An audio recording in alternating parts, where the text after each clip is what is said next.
Hey guys, it's Buddy Rule from Fishing in Southwest Florida.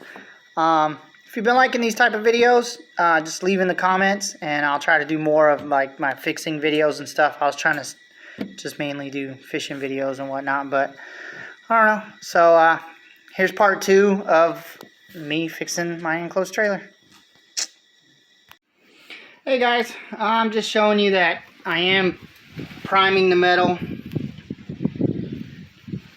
I wanted etching paint, but they didn't have none of that, so it'll actually etch into the metal. So I just got good metal primer. I mean, I'm not really caring how pretty it looks. I actually have my son out here helping me. So now I just painted a few black. I just got to finish the rest of the black off. Got one more can, I think, and then I'll go through and touch up all the spots that are really bad. But I mean, it's underneath wood. Who really cares, right? So just go ahead and keep a lookout. I've been making videos. I just haven't been editing them and posting them because it just takes a lot of time, and I'm really trying to focus on getting this trailer done. Once I finish painting, then I'll go ahead and reattach my wires all the way up to the front that I had to pull out because they were in the actual rails. This one I'm just going to run underneath on the main frame and just keep them up tight, you know what I'm saying, and it should look pretty good. Alrighty, off to the next video. And I am using a respirator because it's windy today and I'm doing it inside a trailer, which is obviously smarter. I'm just using cheap Walmart paint on top of the good primer. I bought good Rust-Oleum primer, but I'm just using the cheap Walmart spray. So make sure you shake these cans up real good too. These cheap ones at least.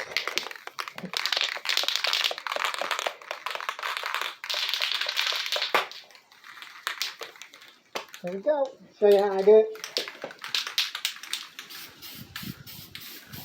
See what I'm saying? It's windy as hell today, dude. But gotta get it done, so. Damn, my hand's hurting.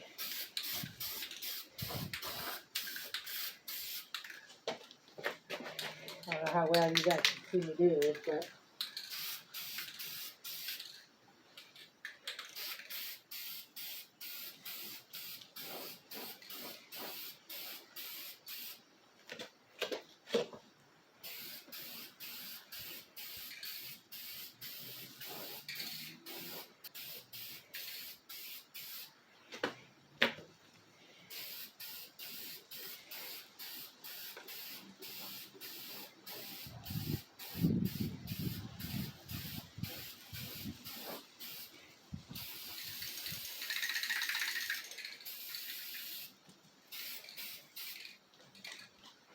Oh, I'm not gonna paint the whole thing.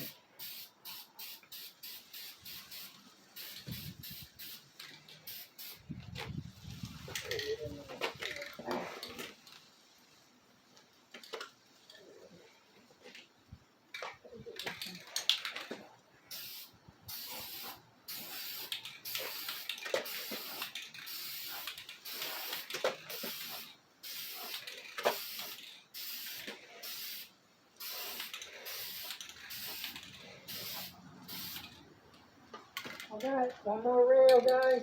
Woo!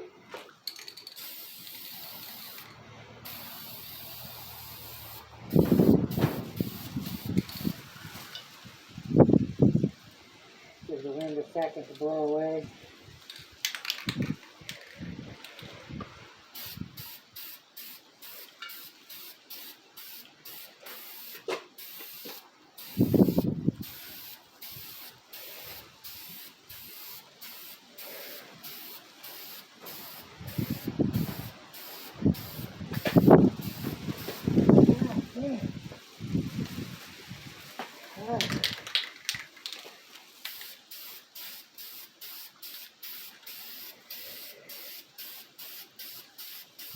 Should have just broke out my air compressor with my little spray gun. Would have been a lot easier and quicker, but well, I don't know about quicker, because I would have had to mix every jug and test it to make sure it's not too runny. That's the only problem I've had with those air compressor sprayers is if you make it too runny, then it just falls right off of the metal. So you've got to, there's a thin line between making it too thick and too runny. So, but it's not that hard, just follow the instructions. I've sprayed a lot of metal though, so spraying is definitely an art. Especially those guys that do cars and stuff, because you got to put catalyst in it and make it turn hard.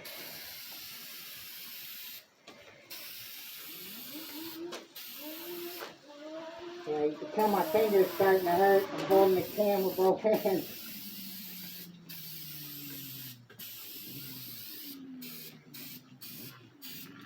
Oh, dang. Hey, girl.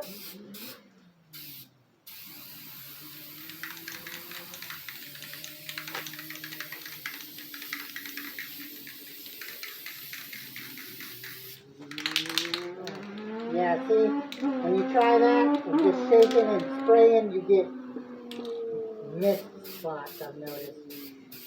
It's like it's getting too much aerosol out of it, or compressed air, or whatever they put in the can.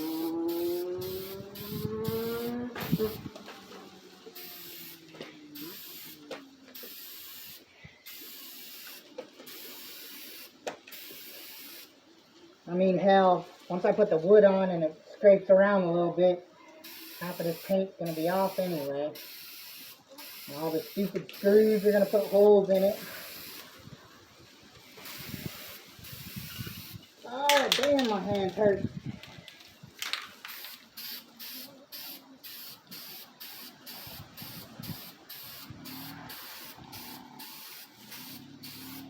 Yeah, it just goes on smoother too when you do the actual mix inside the side, like you're supposed to.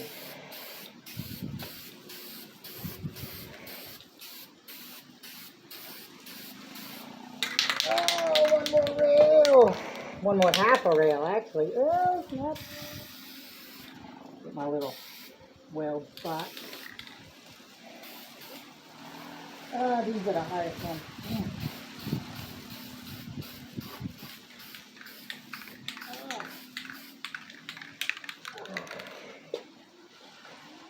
Whew. Yeah, and I've tried those dumb little things that clip on top of the can. 90% of the time the can's just popping off, blah, blah, blah. So I've learned to just use, oh shit, I didn't prime on the inside of it. Oh, whatever. I'll edit that out.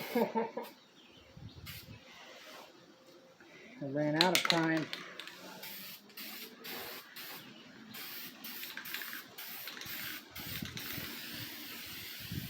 I'll just coat this shit with it.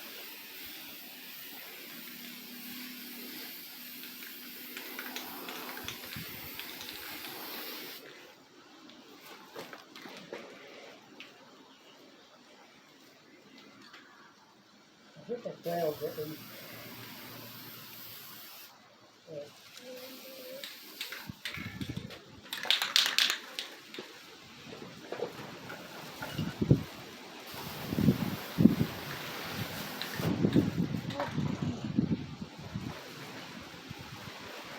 It's too windy today. It works, this ain't gonna be pretty.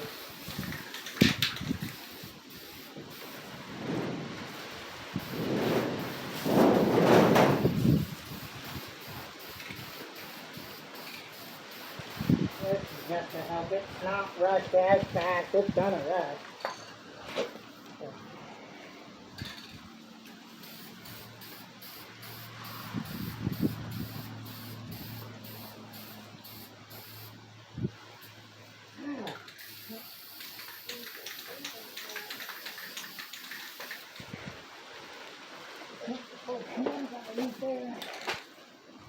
Alright, see what I see.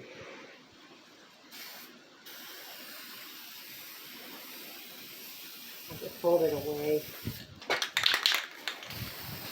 That'll help this can. This is my last one too. There we go. It's getting it now, no wind. Hey.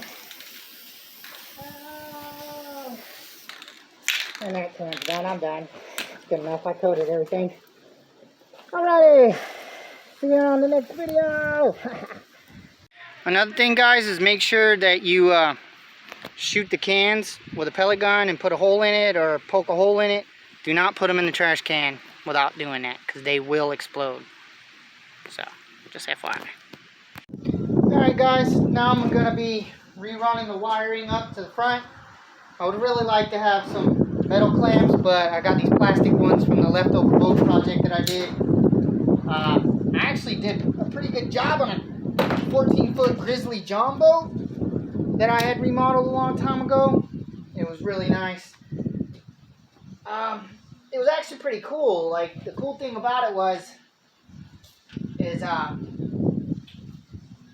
I painted it and it had the casting deck in the front and all this. It was like actually really, really nice for being a little John boat. Honestly, if you're in the market for a John boat, one, go small, obviously. They go like a 10 or a 12 footer. So that way you're not getting like a super crazy big John boat you can't throw in the back of the truck.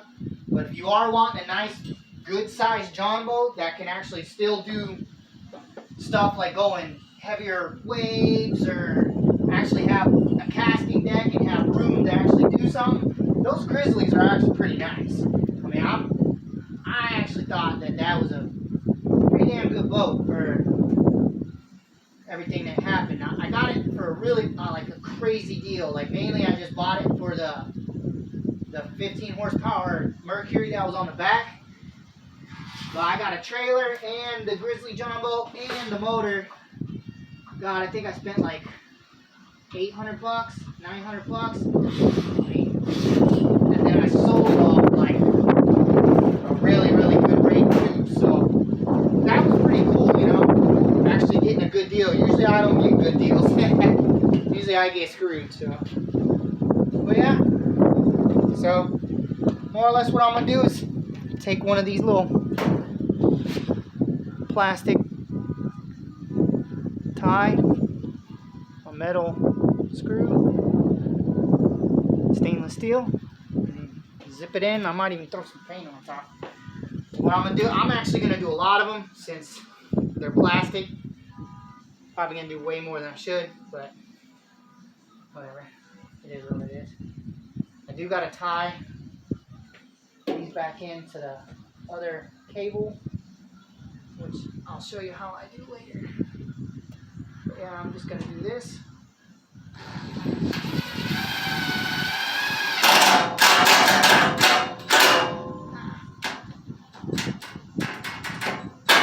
It's the only bad thing about these type of ties.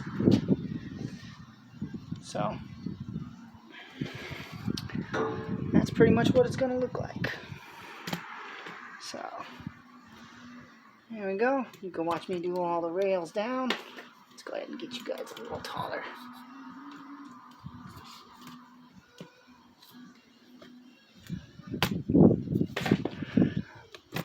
Oh, I got a review coming up soon of this tripod that I'm actually using that I got from Amazon. And honestly, it's good and bad at the same time. Like, it's actually well built. It's pretty decent. You'll see on the review. Once I do the review, I'll go over everything for you. I mean, it's like I said, it's pretty decent, and for the price I paid, it's ridiculous. Like, it's nice and cheap, you know. So make these kind of a little higher.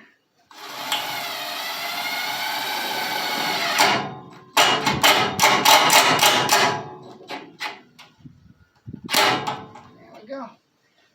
Yeah, that ain't gonna catch on nothing. So I'll do them all the way down. I gotta tie that one in. As you can see, I don't know if you can see it here. Let me take you out of this damn thing. But I gotta I had to cut this wire. And I gotta tie it back into that little junction right there, which ain't no big deal, it's easy. So, alright. Okay, now I'm gonna be using just some simple crimp-on butt connectors. I buy them in bulk because I fix everything myself. And these Croxy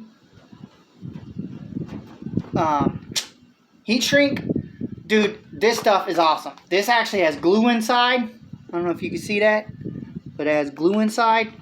Oh my god, like I've used heat shrink before, but this stuff is awesome. And then I like the way it comes in black and red because I'm very picky on positive and negative, because you got bad ground, you can ruin everything.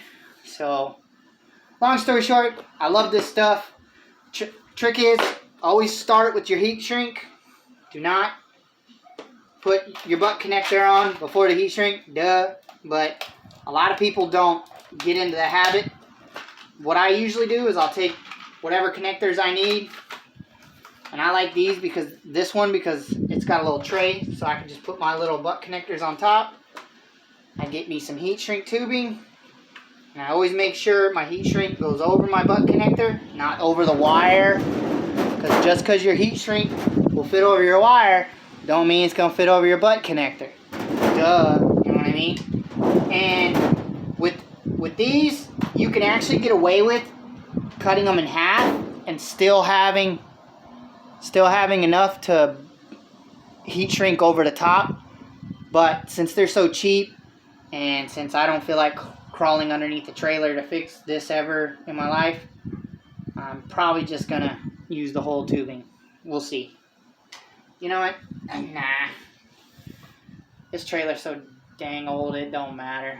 So I am gonna go ahead and cut them down, but I usually do that with like wires that are easily exposed. I just take my little thing, run it across, come on, and it literally just cuts and rips right now. Okay. Now, take your heat shrink. Like I said, always start with the heat shrink. Don't even strip your wires yet. Slide your heat shrink good and on. This is about 12 gauge. I always try to make start size higher on strippers too, just for the main purpose of not cutting a lot of these strands. Because obviously, you cut a bunch of the strands, now the damn wire's really, really weak.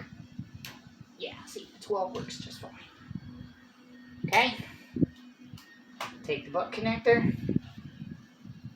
I always twist the wire a little. I don't know if that matters, but it just kind of helps go on. And with my crimpers, I don't know if everybody's, but mine's actually color coded. I don't know if you could see that.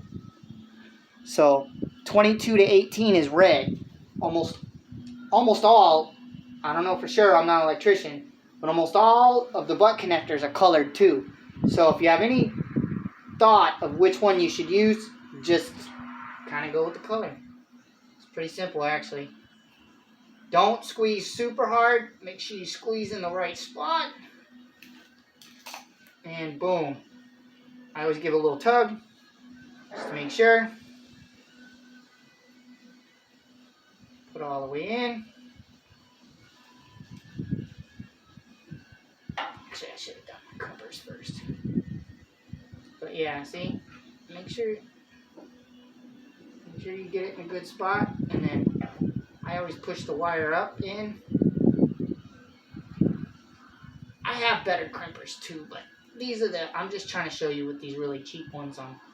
They actually do work pretty good.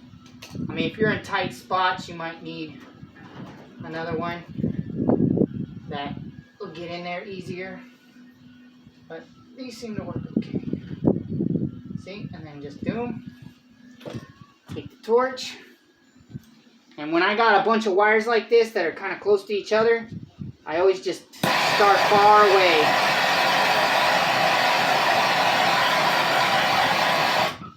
Kind of keep my hand close. If it burns my hand, then I stop for a second.